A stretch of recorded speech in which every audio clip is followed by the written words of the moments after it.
जय जगन्नाथ बंधु best happy life channel को आपण मानक स्वागत।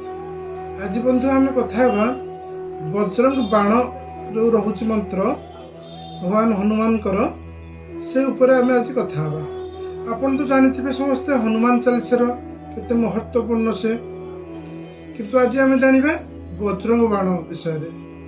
वज्र वज्र माने गोटे शक्ति, गोटे हार्ड शक्ति। बाण जदि आम बुझा चेष्टा करिया कोन ना बाण जो थे आमर अग्नि थाए, जो साउंड भी होता है, ता सहित मैंने बाण मैंने अत्यधिक साउंड करी से गोटे आवाज देकर फुटी थाए। वज्रंग बाण जदि यहाँ केतबेले प्रयोग करा जाए, केतबेले पढ़ा जाए, वज्रंग बाण को सबुबले पढ़ा जाए नहीं। सेतबेले पढ़ा जाए जितेबाला आपणकर जीवन मरण परिस्थिति भाया परिस्थिति आपन थे ना, से समय वज्रंग बाण पाठ करा जाए। सपोज उदाहरण स्वरूप आपण देह शरीर बहुत असुस्थ अच्छी, आपण बहुत कष्ट पाउछंती, से जगह पढ़ा जाई थाए। आपण कोठी रिलेशनशिप रे अछंती, धोखा खाइछंती, आपण बहुत कष्ट होउची, आपण वर्ष लाणी 2 वर्ष लाणी से भूली पारु नाहंती, निजको बहुत कष्ट दउछंती, से कथा को मन पकई पकई से क्षेत्र रे आपण पढ़ी परिबे। और आपणकर कौन सी लोन नहीं आपण को जगार लोन नहीं, हठात आपण से जगह लोन नेला परे आपण सेठी बुड़ी गले, आउ कौन सी बिजनेस पे मन कर लोन नहीं बुड़ी गले, आपण पाखे टंका नहीं, आपण लोन सुझिया इे लोन वाला प्रेसर करछंती, आपण किछि बाट देखा जाउनी, अत्यधिक जोटी आपण को कष्ट हम, जोटी जीवन मरण सहित समान थिबो, से जगह आपण ये वज्रंग बाण पाठ करेंगे। वज्रंग बाण को आपण 3 पक्ष पाठ करेंगे। 3 पक्ष 15 दिन आमर गोटे पक्ष, तेणुक आमर 45 दिन पर्यंत आपण को पाठ करेंगे। प्रत्येक माने आरंभ करेंगे मंगलवार ठारू। आपण समय रोचे आपणकर ब्रह्म मुहूर्त, आपण ब्रह्म मुहूर्त रे वज्रंग बाण आपण पाठ करेंगे 45 दिन पर्यंत। आपणकर जीवन में जिते असुविधा था ना कहीं सब असुविधार समाधान हो।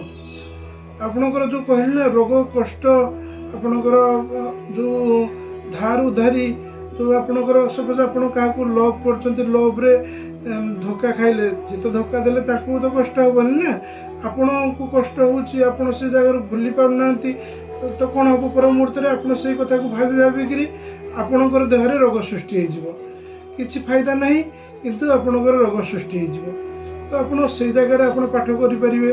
कौन सी जदि घर आप बाहर रोचे, घर सहित मनांतर होती माने किसी गोटे बड़ प्रोब्लेम आसी आपंक लाइफ रे, जोटा कि आप कहीपना कि तार प्रोब्लेम समाधान बाहर करना, ताहले भी आप वज्रंग बाण पाठ करेंगे। आप गोटे प्रत्येक दिन ब्रह्म मुहूर्त पाठ करेंगे। 45 दिन पर्यंत पाठ करेंगे। पाठ करने बेलू आपन को कौन दरकार ना, आप गोटे नाली आसन रे, आप नाली आसन, नाली रंगर कपड़ा आप आसन कर बसवे। आपणकर राम दरबार फोटो आनबे। राम दरबार माने राम थे, माता सीता थे, लक्ष्मण थे, भरत थे, हनुमान भी थे, से फोटो आनबे। जब से फोटो पाऊना खाली हनुमान को फोटो भी रही। यदि राम दरबार फोटो आणुचंती बहुत भल, ताको आनी रखिबे। रखी साइला परे ब्रह्म मुहूर्त रे आपण सब बळे आगे पूजा करिवे। आगे उठिक बही पड़बेनी, आगे आपण उठिक आपण नित्यकर्म साइला परे आपण पूजा करिए, जेमती पूजा करिया कथा। पूजा कर सारला परे आपण ए वज्रंग बाण को आपण ध्यानर सहित दीप दीप धूप देकर आपण भगवान को वंदन करी आपण ए वज्रंग बाण पाठ करेंगे। आपण जितेबाला वज्रंग बाण पाठ करेंगे ना, आपण प्रोब्लेम, आपणकर असुविधा भगवान को सम्मुखें जनइबे। देखिए आपण गोटे दिन 2 दिन पढ़ंतु, आपण देहरु, आपण शरीर, आपण मनरु नकारात्मक शक्ति संपूर्ण भाव में दूरे जीवो। आपण जो प्रोब्लेम रे थिबे ना, से असुविधा तो आप प्रोब्लेम तो मुक्त पाइबे।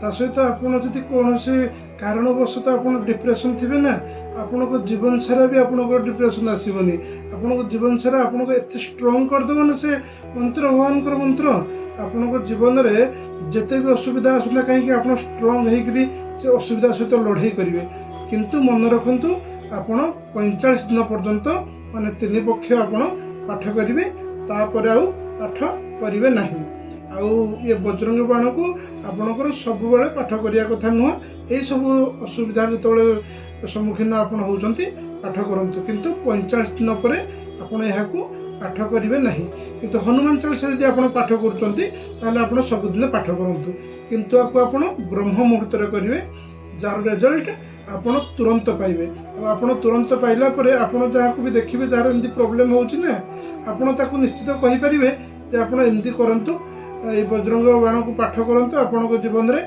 असुविधार समाधान हम कहीं आप जानीपारे आपड़ जो 45 दिन पर्यटन कंटिन्यू कर सारे ना आपणकर एत ऊर्जा एत माने सकारात्मक ऊर्जा आपण शरीर को आसो आप निजे भी फिल करेंगे जे नहीं मुझे बजरंग बाण पाठ करने फल भगवान को हनुमान को स्मरण करने फल आपण देह बहुत शक्ति पलि आस सकारात्मक शक्ति पलि आस तो बंधु ये उपाय आप करंतु भगवान करंतु आपणको जीवन में किसी असुविधा न रहू यदि भिडियोटी भल लगिला ताहले ये भिडियोटी लाइक शेयर सब्सक्राइब करंतु रहिली बंधु देखा किसी नुआ उपाय सहित जय जगन्नाथ।